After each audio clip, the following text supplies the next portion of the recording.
नमस्ते जी, है 3 minutes with unofficial Himanshu और हमारे साथ में नन अदर देन सर स्वयं मुझे मिल गए और इन दोनों मुझे सर मिल गए यहाँ पर। तो मैं क्या बताऊँ मैं, आपने पहचान लिया होगा रावण, तुम बिन, आर्टिकल 15 के डायरेक्टर और जाना माना चेहरा अनुभव सर हमारे साथ में है। सर मैं पिक्चरों के सवाल नहीं पूछूंगा आपसे मैं, प्लीज। क्योंकि सर पिक्चरों के सवाल हर कोई पूछता होगा आपसे। पिक्चरों की बात करना ही नहीं चाह रहा हूँ इस दौरे पर। सर ये दौरा क्या, थोड़ा सा बता दीजिए सर, क्या किस दौरे पे निकले हैं आप? अगर सारे शहरों को पुराने दोस्त मान लिया जाए, एक एक इंसान उनसे बहुत सालों बाद अगर मिला जाए तो आप क्या करेंगे? वो इंसान थोड़ा सा बदल गया होगा, उसके साथ बैठते हैं, उसके साथ बात करते हैं, उसके साथ खाना खाते हैं। तो ऐसा कुछ कर रहा हूँ शहरों के साथ। क्या बात है सर। आपका एक बहुत ही डाइवर्सिफाइड तजुर्बा है, आपका जो एक्सपीरियंस है, डेप्थ उसकी बहुत हाई है। आप डायरेक्शन करते हैं, मूवीज़ बनाते हैं, जो ज़िंदगी एक कल्पना करते हैं और उसको आप पर्दे पर प्रेजेंट करते हैं और लोग उसको महसूस करते हैं देख करके, और लोग रोते भी हैं उसको देख करके, लोग हंसते भी हैं, लोगों को प्यार भी हो जाता है आपके गाने सुन के, पिक्चरों के। सर ज़िंदगी के मायने आपके हिसाब से क्या है? आप कैसे डिफाइन करते हैं ज़िंदगी को, क्योंकि आप बहुत सारे रंग भरते हैं ज़िंदगी के अंदर। जिंदगी के मायने तो ये है यार कि मतलब जो जो अपनी ज़िंदगी में है उन सबको प्यार करो, उनसे प्यार लो और खुश रहो। ज़िंदगी में मेरा ख्याल है सिर्फ इतनी सी बात का नाम है। और सर बहुत सारे लोग इंडस्ट्री में आना चाहते हैं, मतलब ये सवाल मूवी से रिलेटेड तो नहीं है, पर इंडस्ट्री के चीज़ें, हम तो इंडस्ट्री को जानते नहीं, हम तो इंदौर में रहते हैं, पर बहुत सारे हमारे लोग इंडस्ट्री में भी काम करते हैं। जो लोग इच्छा रखते हैं इंडस्ट्री में जाने की, तो एक्टिंग में किसी भी दिशा में जाने की इच्छा रखते हैं, तो उनको किस तरह से अपनी शुरुआत करना चाहिए? कई लोग होते हैं उनका सपना होता है जाने का, तो उनके लिए पूछ रहा हूँ मैं ये। यार इंडस्ट्री में जो लोग हैं वो भी इंडस्ट्री को नहीं जानते हैं। इंडस्ट्री जो है एक समंदर है और उसमें आपको कूदना पड़ता है। और जब एक बार आप कूद जाते हैं तो फिर आपको रास्ते मिलते हैं, आपको दिशा मिलती है और आप कहीं ना कहीं पहुंचते हैं, किसी न किसी टापू पे पहुंचते हैं। कुछ टापू बड़े होते हैं, कुछ टापू छोटे होते हैं, कुछ पे फल लगते हैं, कुछ पे नहीं लगते। लेकिन ये बड़ा मुश्किल एक्सप्लेन करना। सिर्फ एक ही चीज़ है कि दो बातें एक्चुअली, कि आपको अपने टैलेंट पर भरोसा होना चाहिए और दो, आपके पास अब कोई ऑप्शन नहीं, there is no plan B. फिर आप जब कूदेंगे तो फिर आप किसी न किसी टापू पे पहुंचेंगे ही पहुंचेंगे। ये असंभव है कि आप ना पहुंचे। ये सर मैं क्या होता है कि दो तरीके के एक्टर्स होते हैं, आपकी नज़र से जानना चाहता हूँ आपका नज़रिया क्या है एक्टर्स को लेकर के। एक होता है एक्टर जो कमर्शियली सक्सेसफुल होता है, और एक एक्टर होता है जो एक्टिंग वाइज सक्सेसफुल होता है। आपके लिए कौन सा एक्टर ज़रूरी होता है? आपके लिए पर्सनली आपकी बात कर रहा हूँ मैं। इंडस्ट्री का तो मैंने देखा है जो कमर्शियली सक्सेसफुल है, इंडस्ट्री उसके साथ मूवी बनाती है। आपके लिए क्या प्रायोरिटी होती है?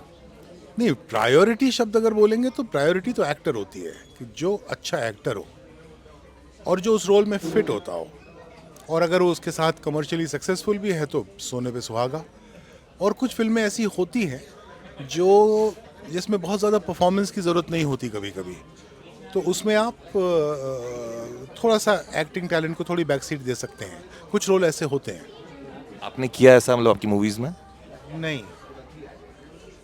लेकिन हाँ शुरू में जैसे कुछ फिल्में मैंने ऐसी बनाई हैं जिसमें बहुत ज़्यादा परफॉर्मेंस हैवी काम नहीं था। परफॉर्मेंस मतलब layered performances, but they were all fantastic actors. Like दस was very much about style and action, and so it did not need to go into great, but I had Sanju there, I had Sunil there, so Abhishek was there, so it was good fun, but I didn't need to fully exploit their potential because this story did not need that.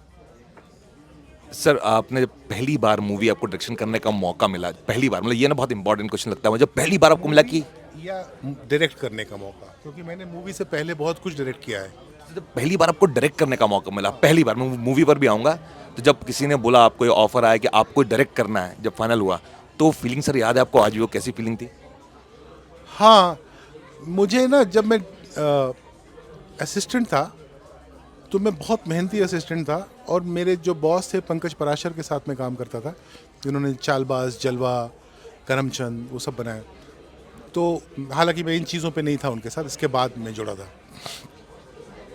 तो मुझे ना उस assistant, वो Pankaj used to rely a lot on me, he used to give me a lot of responsibilities. तो मुझे उस दौर में समझ में आना शुरू हो गया था कि ये मैं कर लूँगा, अगर मुझे इसमें छोड़ दिया है तो मैं कर लूँगा। तो मुझे मालूम था ये होने वाला है मेरे साथ। तो वो कोई बहुत कमाल उसका नहीं था, लेकिन पहली मूवी जब मुझे ऑफ़र हुई तो मुझे ऐसा हुआ था वो सपना पूरा होने वाला, क्योंकि गया तो था फिल्में बनाने। सही बात है। लेकिन मेरे बॉम्बे पहुंचते ही फिर टीवी आ गया, और सब तो मैंने टीवी किया शुरू में, फिर म्यूज़िक वीडियोस किए बहुत सारे। उसके बाद एक रोज़ रात को 3:30 बजे भूषण कुमार का फ़ोन आया मुझे। मैं शूट कर रहा था उन्हीं के लिए एक म्यूज़िक वीडियो। पिक्चर बनाओगे? हाँ, मतलब वो अभी भी याद है मुझे। तो मैंने कहा हाँ सर, पिक्चर ही बनाने तो आया था मैं। तो बोले ठीक है, मैं कल आ रहा हूँ बॉम्बे, तो कल रात को खाना खाते हैं साथ। तो वो मोमेंट मुझे याद है। बहुत बढ़िया। मतलब माँ बाप से इंजीनियरिंग का करियर छोड़ के माँ बाप को नाराज़ तो नहीं किया था, लेकिन हाँ फिर भी बेचारे अप्रिहेंसिव तो रहे ही होंगे। मैं करने गया था तो मुझे इस बात से खुशी हुई। और फिर पहली बार मुझे 18 साल बाद बेस्ट डायरेक्टर का अवार्ड मिला मुल्क के लिए। तो मैंने पापा को जाके वो trophy the.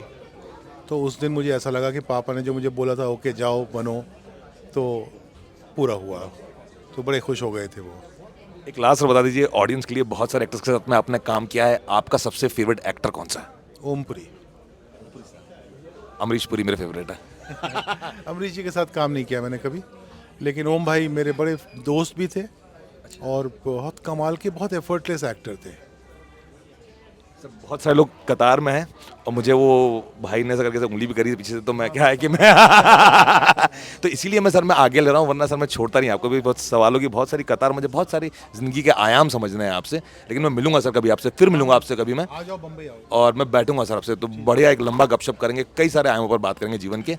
Thank you so much sir. Thank you. मुझे सर दिल से मज़ा आ गया sir. Thank you sir. Thank you so much sir.